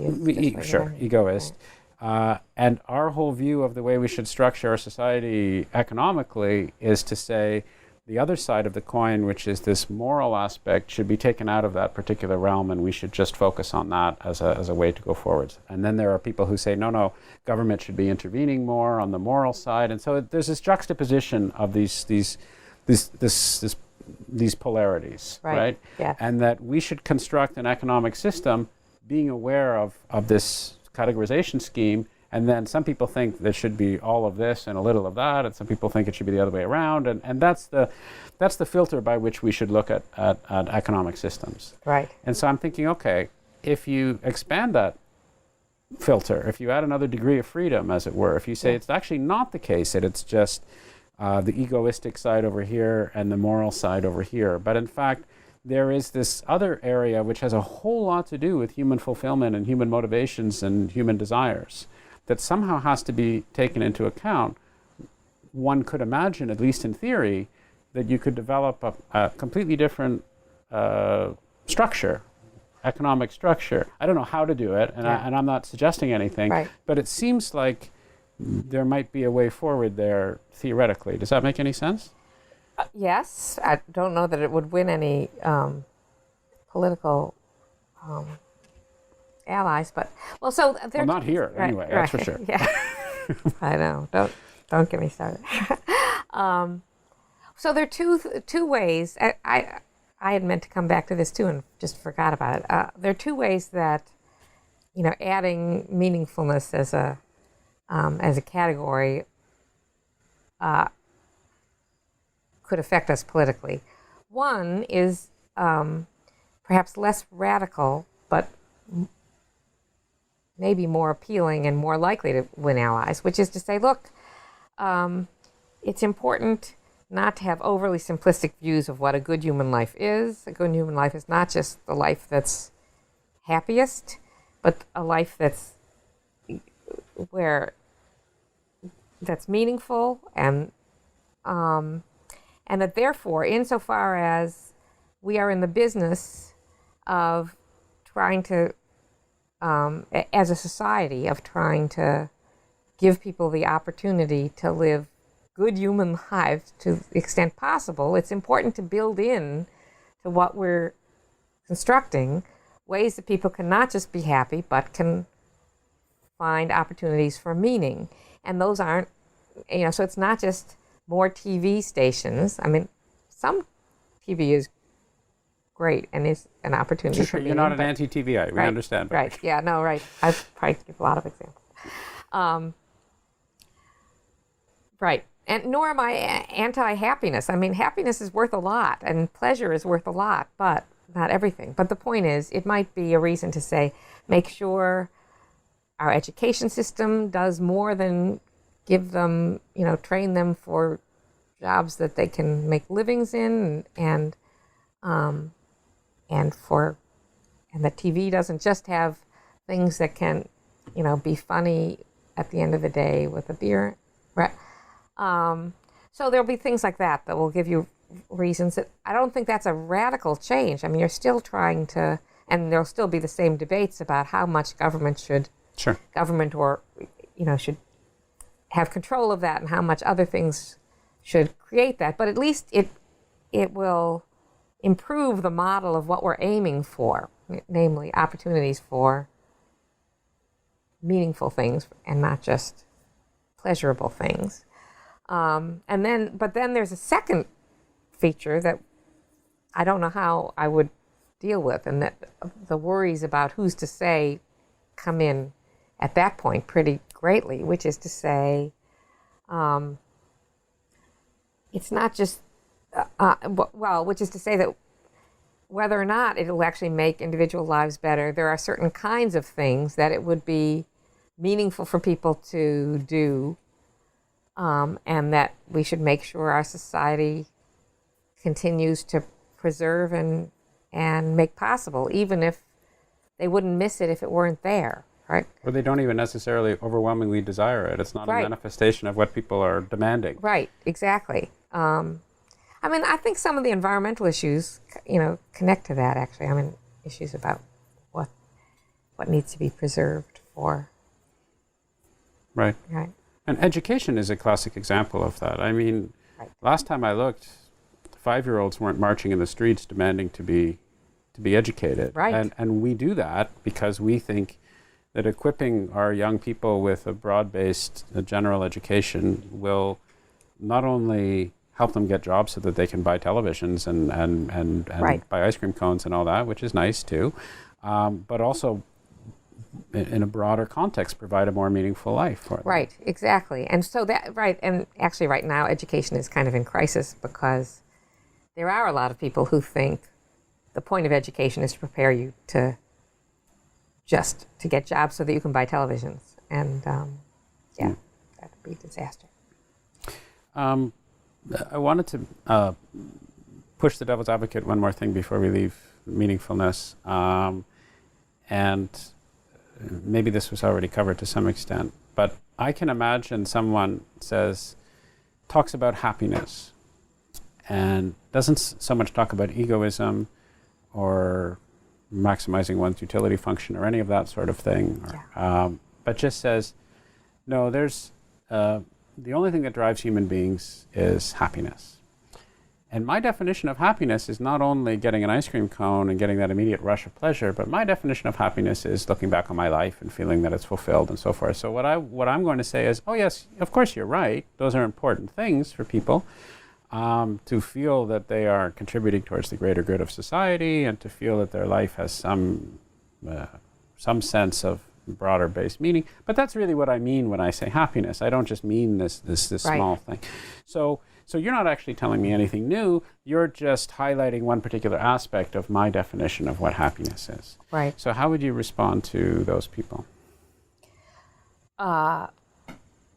Well, in some ways, I think that's fine as long as we remember that happiness includes all this stuff. I mean, that's Aristotle's view of eudaimonia, which is translated as happiness, is very close to my idea of the meaningful life. Very close. It's certainly Aristotelian in spirit. But what's missing, I think, when most people say, look, happiness doesn't just include, ice cream and sex, let's say, it's not just good feelings, but these other things that are good. They're psychologically good. Fulfillment is a good feeling, but not in such a sensual way. That seems to leave off the objective side of things. And so, insofar as they say, look, happiness includes all this stuff, I would just want to press on understanding what's making them happy, and does it matter what's making them happy? Right? The question is just whether happiness is the subjective side only of something that we only desire insofar as we assume that the subjective side is brought about by what it objectively seems to be brought about by. Because it seems to me that at some point, if you're going to do that, if I was going to have this position, I would have to explain, which is really my understanding of what you're saying, I would have to account for at some point this objectivity, this objective nature. It comes into play. It's important. It doesn't come into play when I'm getting an ice cream cone. There's nothing objective about which flavor of ice cream that I happen to want.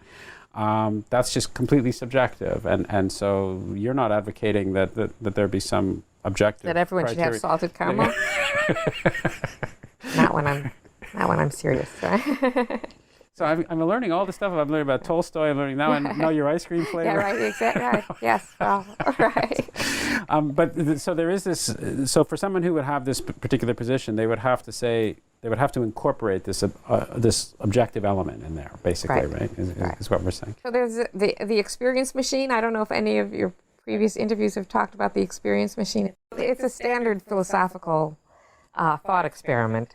It came from Robert Nozick in 1974 or something. But the thought experiment is this: is that imagine that there's a machine that you can plug yourself into, hook up with electrodes, and it can simulate in your brain the experience of anything you want. So you have your vision of what the best possible life is, and it can simulate for you the experience of living that life. And also, you have to imagine that you're totally confident there will be no breakdowns. If you plug in, you plug in for the rest of your life, but it'll be exactly what you want it to be. So if you think, the best thing would be to be an Olympic athlete, or to write, the great American novel, or whatever you think would be great, and to have, a wonderful, loving group of friends and family, right? Plug into the machine, and then there, you are in your, hooked up to these electrodes, experiencing all the things that you think are best, right? And the question is, would you plug in? And in fact, at least at the undergraduate levels, you get a variety of responses. A lot of people say, sure, absolutely, like what, why not? But a lot of other people are, of course not. It's appalling. It's terrible. And so one question is, why is that terrible? Right. That was the point of the experiment, and it's because if you're one of the people who thinks it would be terrible, it's a way of revealing to you that what I want when I say, look, for me, happiness includes, taking walks in the, with friends or having friends and writing philosophy and all this stuff, what you want is not just the pleasure of the experience, right? It's you want to actually write the philosophy and not just have the illusion of writing philosophy. You want to have friends and not the illusion of having friends. And you want that so much that, given the choice between a more perfect illusion, like the illusion would be that you wrote like one of the best books ever, and that and your friends never neglected you or something, right? Well, the reality would be you have real friends, but they're not perfect, and your book is only so good. You'd still choose the real thing rather than the perfect illusion, because it's not the happiness of thinking you're doing these things or feeling you're doing these things. It's the really doing them that matters. So that would be a way of bringing out the need for an objective backing to what makes you happy. Right. And apropos of this, and because we are sitting in North Carolina, which is in the United States of America, it may be worth pointing out that some people believe that this whole idea of the pursuit of happiness, which is in your famous Declaration of Independence, yes, it is actually quite different from what people today think is the pursuit of happiness, namely hedonism and just going for that rush of pleasure. Right. It actually necessarily implied self-development, it implied education, it implied virtue, living a virtuous life, in fact. And living a virtuous life by the criteria of the day meant exactly the sorts of things you're talking about, actually attaining these results, writing the novel, having real friends, living in the world, as opposed to this superficial hedonistic rush of whatever chemical your neurotransmitters happen to be responsible for at the time. Right. So I think you're right about all of that. I mean, it is a good corrective, and it does make, if we think of the more, if you like, enlightened version of happiness, or the Aristotelian version, you might think, and you understand that that's not just about the experience, but of the experience being an experience of the real thing, then it looks a lot closer to my idea of a life that is not just happy, but in the narrower sense, but meaningful. So one corrective to the individualism that seems built into this idea that you should pursue happiness, and even if happiness should be understood broadly to include meaningfulness, that's what this is about. It is, to my mind, a nice feature of what I think meaningfulness is, that if you're living a meaningful life, not necessarily pursuing a meaningful life in order to live a meaningful life, but if you're living a meaningful life, then that will involve pursuing things that are objects of love other than yourself, whether it be other people, other individuals, other groups, philosophy, art, nature. I mean, it won't be all motivated by the quest for your good life, whatever you put into it. I mean, you might even say, look, what's good for me, even including meaningfulness, is to do X, but I love this other thing. So even though it's good for me and the pursuit of my happiness would take me in one direction, I might actually go in a different direction because I love the thing that it takes me to. Not for my sake, but for philosophy's sake, or for a broader context. Yeah, whatever. I did want to talk about free will, but I've kept you here for over 2 hours, so maybe we should forget free will. Maybe we should forget free will, unless you have something. Do you have something really pithy to say about free will? No, I don't have 30 anything. seconds? No, right. It would be another 2 hours for sure. But do you have, before we conclude, is there anything that you wanted to add to this discussion that we've missed? I'm sure I will think tomorrow of something that I would have said at this point, but right at the moment, no. Yeah. Right. Well, Susan, I've had a great time. Thank you very much. Thanks. This was a lot of fun. It's been a pleasure, really. I hope you enjoyed this reformatted podcast. As mentioned at the outset, this conversation is also available both as an individual ebook and as part of the ebook and paperback Conversations About Philosophy, Volume 2, along with separate discussions with Brian Epstein, Susan James, Honora O'Neill, and Hosanna Sharp. Those interested in more information about Ideas Roadshow are directed to ideasroadshow.com, while those who are curious about me and other projects I'm involved in are recommended to visit howardburton.com. Thanks very much for listening, and I hope you'll tune into another Ideas Roadshow podcast on the New Books Network soon. We release a new one each Wednesday.